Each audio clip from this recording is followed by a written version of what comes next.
Hey, everybody. I don't know if you can hear me or see me or if this is going to go really haywire, whether I'm going to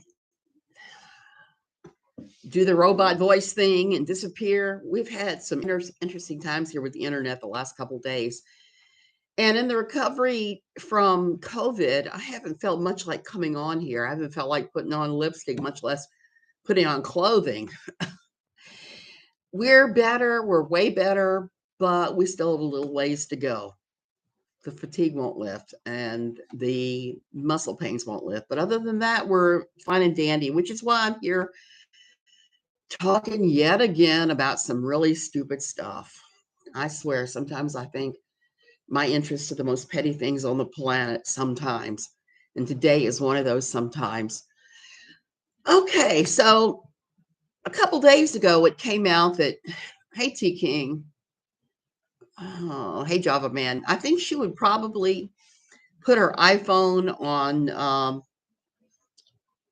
Wi-Fi hotspot or something like that, or take her ass down to the nearest Starbucks and use theirs. She's in suburbia. There's bound to be plenty of Starbucks around. God knows they were in our neighborhood. We actually had two about a mile from the house. And I remember when you couldn't even get a decent cup of coffee in our little Virginia town. Hey, Karma Kid. So Todd Chrisley. Oh, before I start, I have to give a Twitter shout out to somebody I follow who's been making me laugh. I don't know if any of you are familiar with David Simon. He is a former police and crime reporter for the Baltimore Sun. He wrote Homicide: Life on the Streets. He wrote The Corner. He's written any number of excellent, I was involved with The Wire too. Okay, I'm sorry, as well.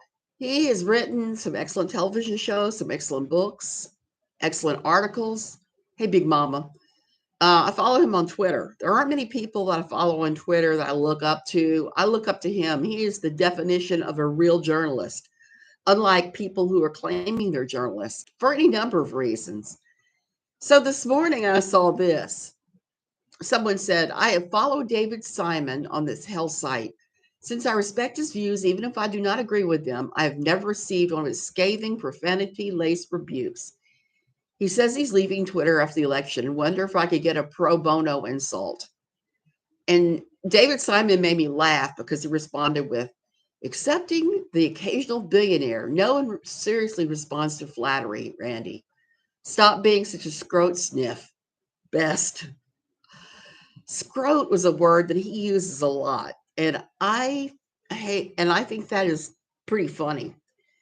The other day, I was telling him I was having trouble finishing my book. I was tinkering with it, and he gave me a quote about perfect is not always best. And he's right about that. So I'm going to quit tinkering and get after it. But I just got a big kick out of that. Scrote is one of his big insults, and it means scrotum. So I'm going to call all of a certain non-journalist supporters scrote sniffers from now on because it's just too perfect. So it just goes to show you we got a bunch of crazy stuff. One saying is perfect is the enemy of good. That's exactly the one he gave me. Perfect is the enemy of good. And that was the thing where I pretty much have stopped tinkering now. I'm going in and putting more info in sections, and that's it. I think I'm almost done. So Todd Chrisley, to everybody's surprise, his paperwork asking to overturn his conviction and to have a retrial was denied. And I was really shocked because, Emily D. Baker and other legal analysts have covered this and said that he may have a really good case. Well, apparently the judge did not think so. I'm sorry, I got to grab the AC controller because I've just really all of a sudden broken out in post-COVID sweats. Oh, goodness. I usually make sure I've got everything I need before I sit down, but I don't always make it. So post-COVID sweats. So Todd has been denied. So it's going to go on forward now, and Todd will be sentenced. It's got to be killing somebody that you can't talk about this. But here's the thing. He can always appeal his conviction now. He can mount an appeal. And from what Emily D. Baker and everybody else is saying, he may actually have a valid point. Just because the judge who oversaw the case said no doesn't mean that it's not going to happen some other place and some other time. I'm hoping that he doesn't get real jail time, or if he does, it's in one of those country clubs, slap you on the wrist places, because everything about his case looks like BS. It looks like they manufactured it. Their own agent said some things that were patently untrue right on the stand. Okay, so now moving over to those crazy ass legal documents from yesterday. Katie Joy's lawyer finally filed an appeal of the request. Well, I don't know if it's an appeal, but paperwork on the request by 7M to issue a summary judgment. They missed by over a month. They missed the date they were supposed to respond by. And at the time, they were so busy trying to hammer out some kind of agreement with Todd Chrisley that I think they just weren't taking care of business and nobody was really watching.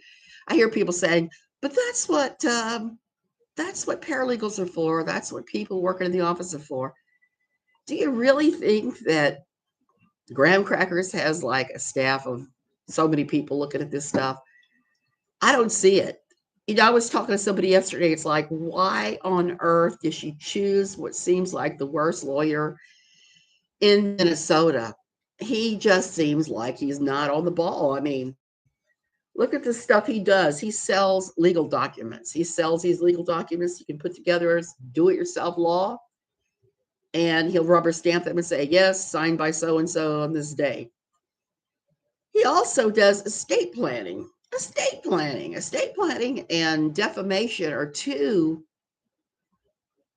one of the problems of being on a multi-front war. Exactly. And that's what happens when you're on a multi-front war and you are not some kind of war genius or some kind of forward thinker like some of the great warriors we've studied throughout history. So this multi-fronted war of hers, she dropped the ball. Whether she or Graham or whoever dropped it, it doesn't matter. But what was, hey, Ginger Lee. Yeah, I didn't know if it's going to come on or not. It's been bad fighting the post-COVID crap. Just because I don't have my energy back. It's just like I got to make myself wash the dishes. The way things are going, I'm not sure she's going to have to worry about estate planning. Java man, I don't know what the judge is going to do, but the documents yesterday don't help. Earlier in the week, we had documents in which the name of the judge was misspelled, and I thought that was pretty crazy. Now we've got the legal equivalent of the dog ate my homework. There are two places on there where Graham Cracker explains that he dropped the ball because of family obligations. First, he said his mother-in-law had gotten ill. Then he said it was his father-in-law and he had to take care of his children and all this nonsense. Well, I'm sorry for him for what he's been through. All I can say is those of us who've been working mothers, we learned how to prioritize. I don't know why his rear end could not prioritize.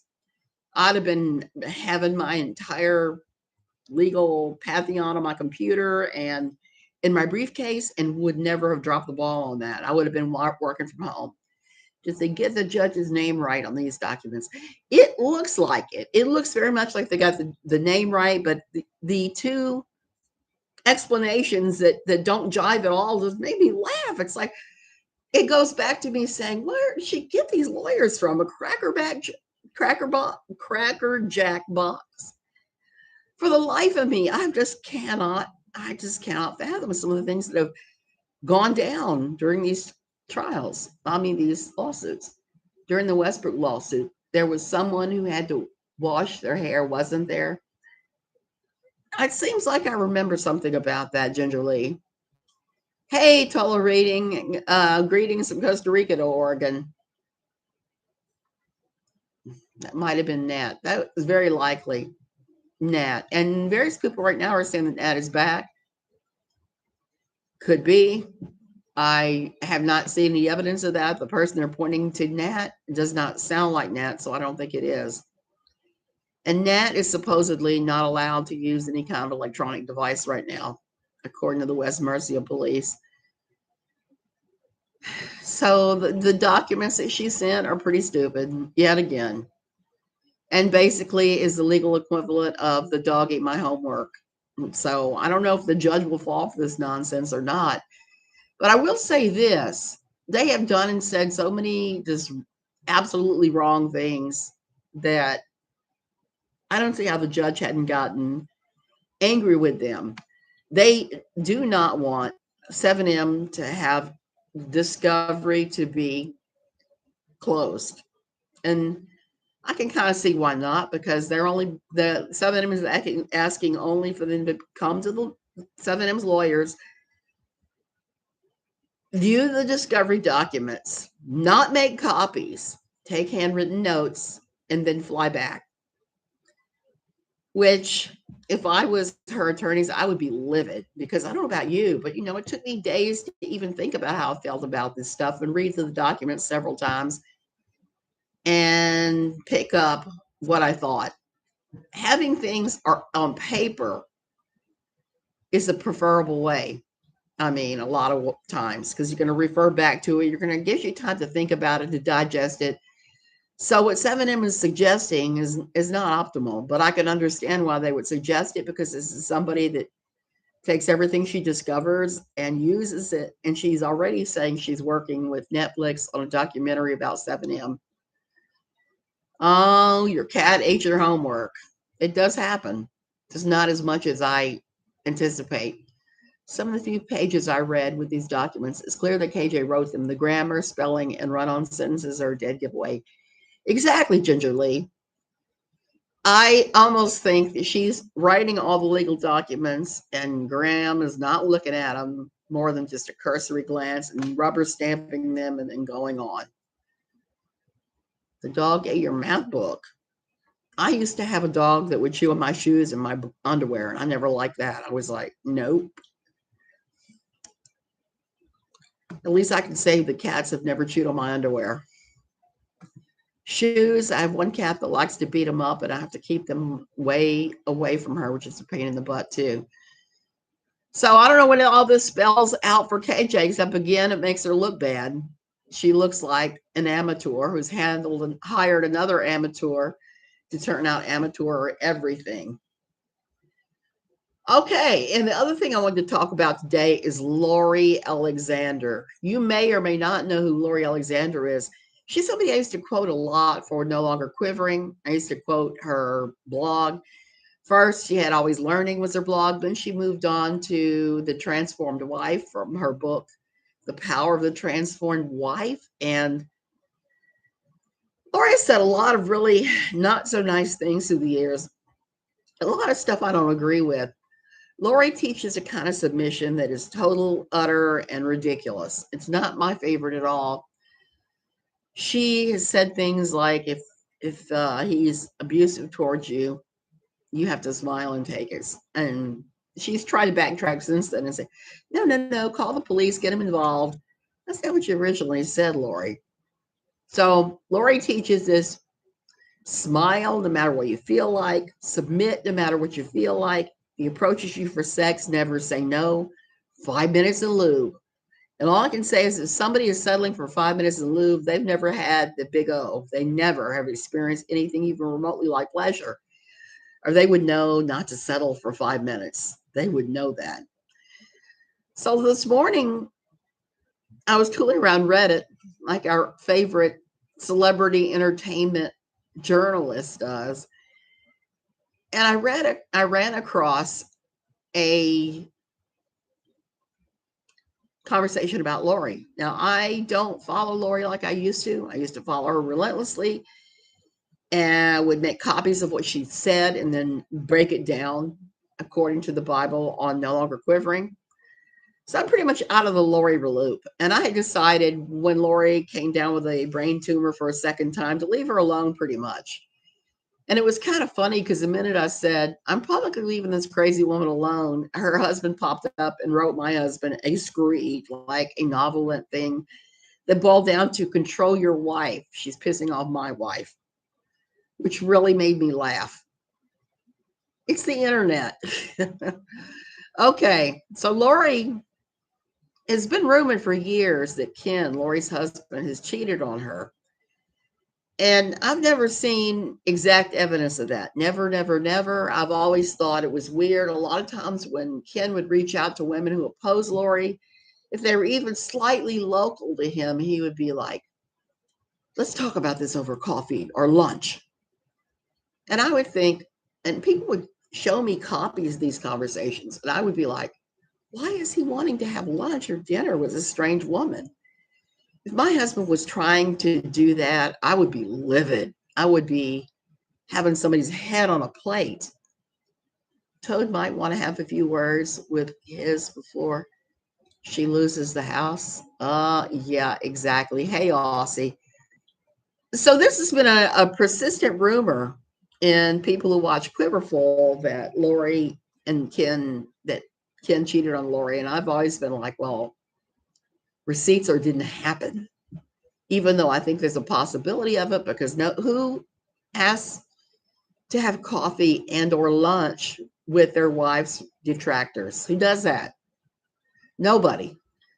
So Reddit had linked directly to a page on Lori Alexander's blog, The Transformed Wife, or The Power of the Transformed Wife.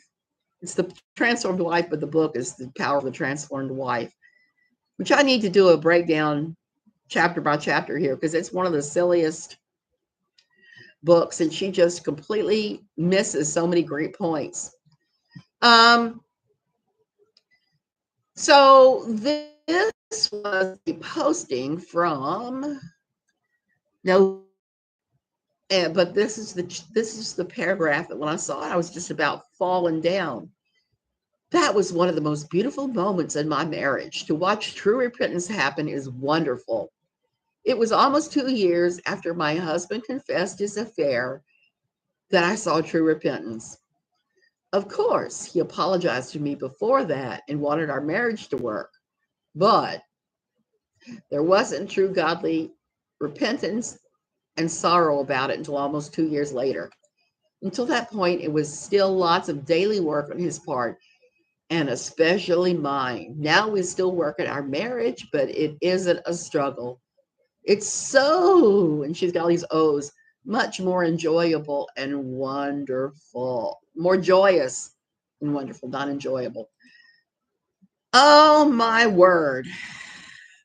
So there it is in Lori's own words. Ken cheated on Lori. I'm really surprised by that. And I want to talk about infidelity in marriage. Infidelity in the Quiverful world is actually more common than you would think. I didn't even really consider it until I started writing my book. I started thinking about how many people, hey, Celine, how many people had committed adultery in my old church. I started saying, okay, so many people committed adultery. We had so many members. So that's like 15%. It was high. I was like, and those are just the ones that I knew that were open about it. So many times in my old Quiverful world, when someone had an affair, they actually tried to say it was biblical, that they had reasons for doing that, and that the reasons were godly, and that God would want them to stay miserably married. Well, I don't think anybody should stay miserably married. Either you work on your marriage or you split. One of the two. Those are your two options. Don't stay stuck and grumpy about it while you're pretending to work on it. Don't do that. You're better off just splitting up and then working on it separately and then seeing if you can put it together. Because so many of these Quiverful marriages, we've seen these people do and say lots of really out there things that are not nice. There's a lot of passive aggressive torturing and things going on behind the scenes. If you don't believe me, take a look at Debbie Pearl's postings about her husband, Mike. so much passive aggressive BS going on that is ridiculous. Humans can rationalize and justify anything. Java man, you're right, but there are some things that are just not right. If you want to have sex with somebody else and you're married, and that's not part of your marriage, because there are people I know that are have open marriages. Now I've never seen that work real successfully for very long, but that's a whole different ball game. But if that's part of your marriage, you guys, all bets are off and you get to have sex with whoever you want, go for it. But for most of us, that's really a cultural no-no. We just don't do it. And to justify just really just blows my mind. Just be honest about it.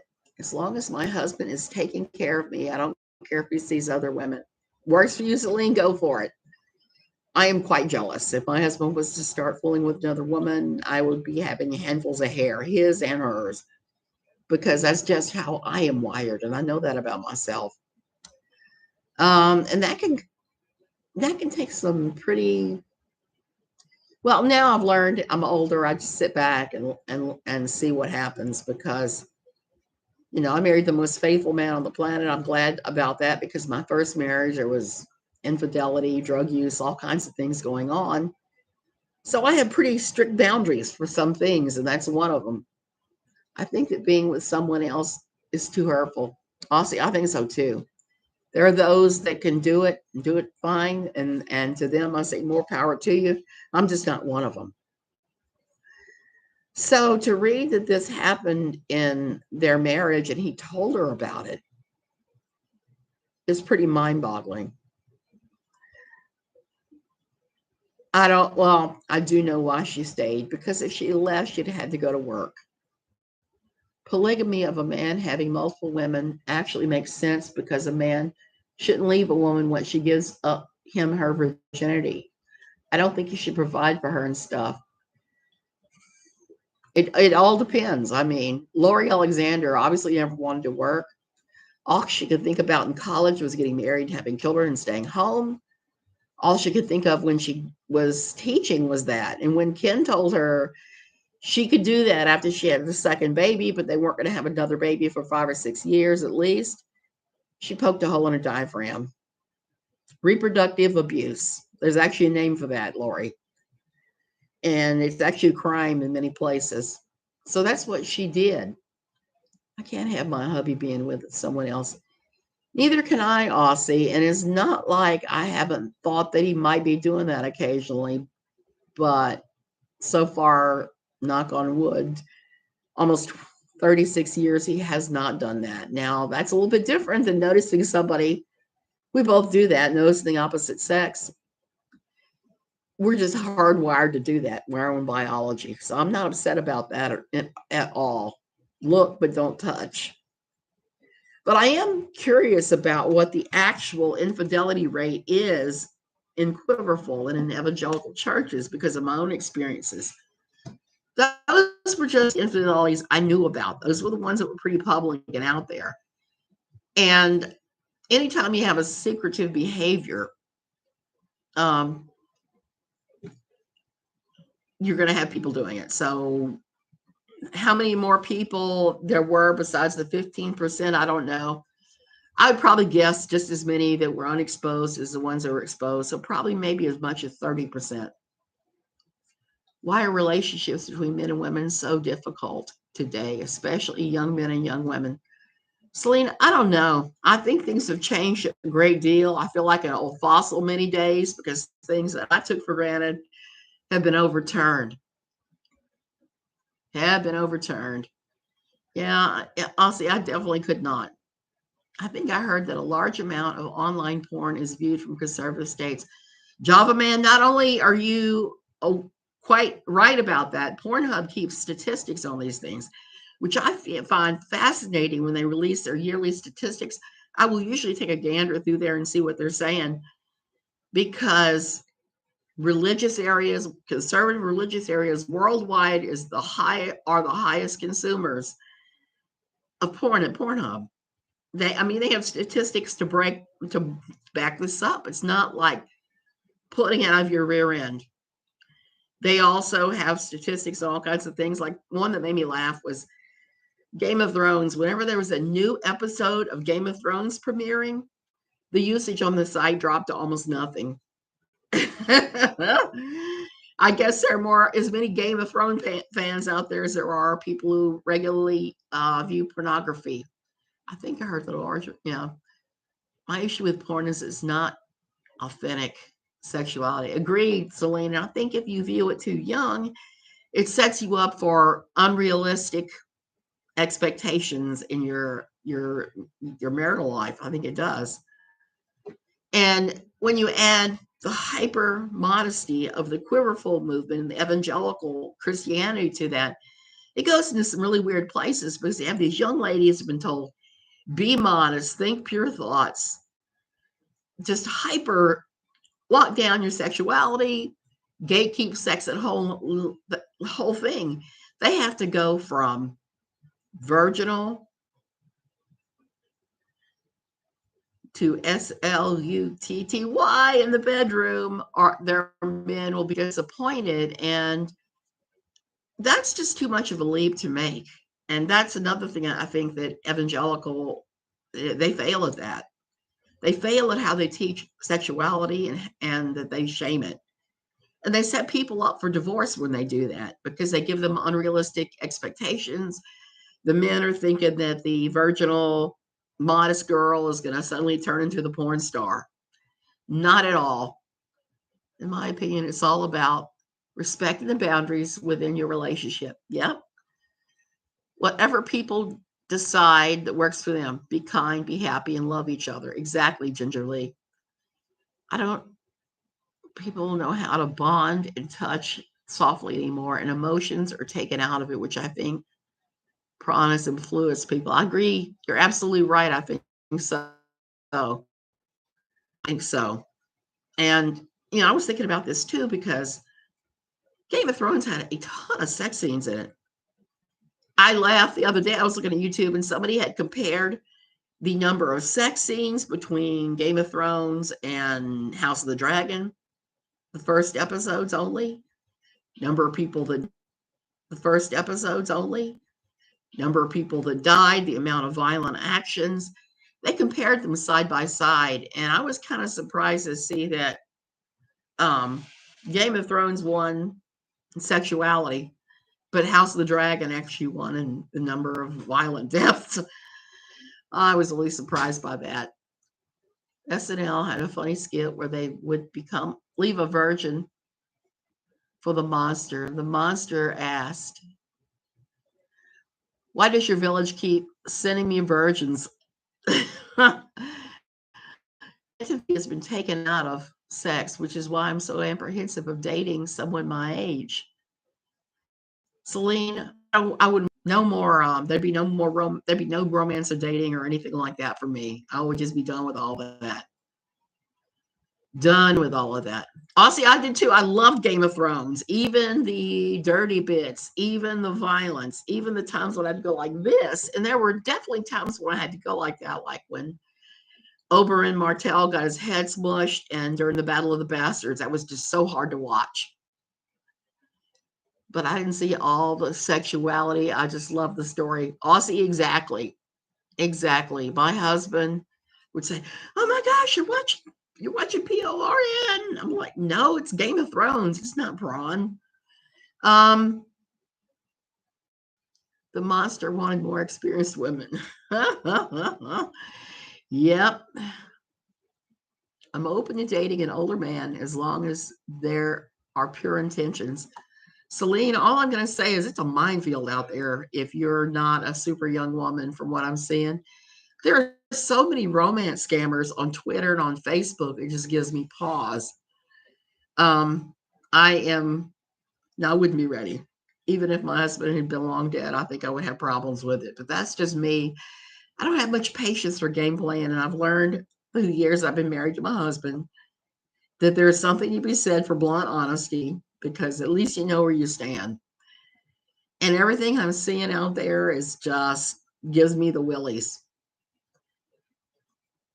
And that was a conversation my daughter and I had before she got married. I mean, well before she got married, because she was like, I really don't want to go out there and date again. I get that, particularly when I see friends and family floundering with that themselves. I had a family member that went on a date with series of dates with this guy, and he said he was such a nice guy, and all these women had screwed him over, and his ex-wife, and all this. Well, he ended up spiking the drink and raping this relative, who woke up the next morning in his house, was like, how did I get here? And he swore up and down he hadn't had sex with her at all. And she knew she'd been married a long time before and had known. So there are those guys out there. There are minefields and that did not exist when I was younger.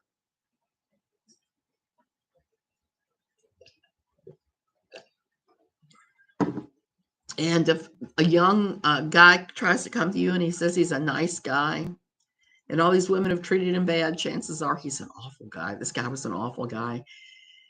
And once my cousin talked to his ex-wife, it all came out. This was a routine for him. Sadly, it happens that way all too often. Exactly. Exactly. And the worst things I had to deal with when I was dating was I had a guy I'd gone out with that we'd flirted forever. And oh, I'm glad, Aussie. I had a guy I'd gone out with, that I flirted with forever. He and I flirted. And I finally went out with him. He was a UPS driver. And he picked me up. And on the way to the restaurant, we were being tailed by his ex-wife, his angry, crazy ex-wife, who was intoxicated and dumped his 3 kids on him, who were all crying because this was, of course, evening and they should have already been asleep. And he said, well, I hate to do this, but let's go to McDonald's and get everybody, because the kids hadn't eaten, get everybody fed, and we'll just sit and talk while they play in the ball pit. Well, I just said at that point, it's like, let me get my daughter and we'll do this together. And no, he didn't pick me up in the UPS truck. He actually had a really nice car. But I had to tell him, it's like, you're a nice guy. I really like you. I really like you a lot. But my boundary is here. And if you have a crazy ex-wife who's showing up drunk and all this nonsense, I am definitely not down for that. I don't want to have to deal with that crap. And it was kind of sad, but there it was. There it was. I get tired of people saying how ruined American women are when all of my friends are very sweet women who aren't looking to run guys over the ditch. Celine, I don't know where they're getting that all these women are like that, because that's not my experience with American women either. And it's just a shame. And so many women I know that are my friends in my friend age group, I have a lot of them that have never married and have never been able to end up in a serious relationship because of various things, and the fact that the not quote nice guys, the real nice guys, seem to be either short in number and hiding. I would have said it in my old self, go to the church and meet nice guys, but now that I know better, I would never recommend that. I think it makes much more sense for there to be multiple husbands. Women are capable of multiple pleasure. Men aren't. Exactly. Children are expensive, and more husbands can provide a better quality of life. Hey, that works for me. I should say, but I would have to hate to cook and clean for all of them if I had more than one. Speaking of which, I'm going to have to get back to my cleaning here because, well, I'm exhausted from COVID, and I still got my COVID fatigue going on and muscle pain. I was down for like a week and a half, almost 2 weeks with this crap, and not much got done. So I'm trying to catch up on Mount Laundry right now. I just have 2 more loads of clothes to fold, and I have to mop. Everything else is pretty much done. But oh my word, I don't know how people cope who are completely disabled. I just don't, I mean, I'm disabled, but I usually have my own little routines that I do, and I'm okay if I stay on them. But if something big happens like COVID, oh my gosh, it pushes me off and I struggle to catch up. Yeah, I do feel better. I feel better. She pays somebody to clean her house. I have toyed with that here and done that here. And the problem is reliability. It's the same thing of getting anybody to work on the house in any way, shape, or form. They might show up and do well 2 or 3 times, and then the next time you might get a really substandard performance out of people.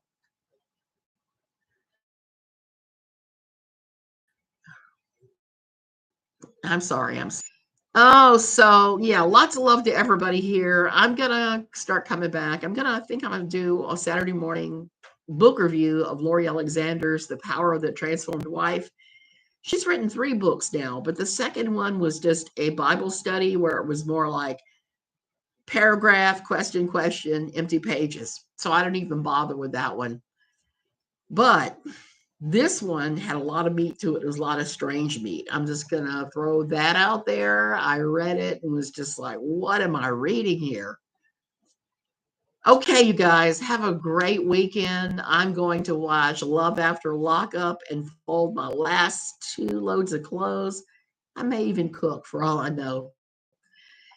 Have a great weekend.